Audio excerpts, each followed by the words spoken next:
Doctors who carry out specific specialized procedures or services with higher risks, such as transplants and assisted reproduction, need proper qualifications and must apply to the Health Ministry for authorization before performing those procedures. Senior Minister of State for Health Lam Pin Min told Parliament that this will ensure doctors acquire the required level of clinical competencies. Dr. Lam said procedures with higher risks include organ transplants, assisted reproductions and renal dialysis services. He said hospitals also need a system in place where doctors practice within their area of specialty.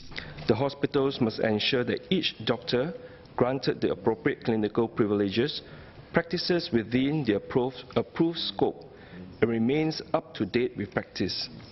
Hospitals also establish quality assurance committees to monitor and evaluate the safety and quality of the practices, procedures and services.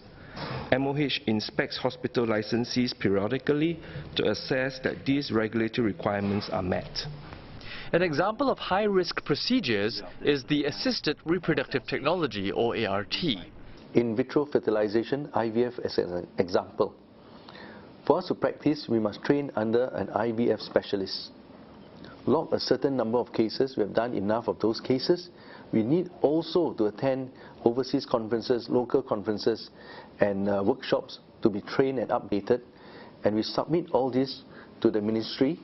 And if ministry approve our practice of IVF, then we can do this in various hospitals. At the moment, once they have applied and been given the authorization, then they don't have to apply for it again each time when another patient wants to start an IVF procedure. The number of ART procedures went up from about 7,100 in 2015 to about 7,700 in 2017.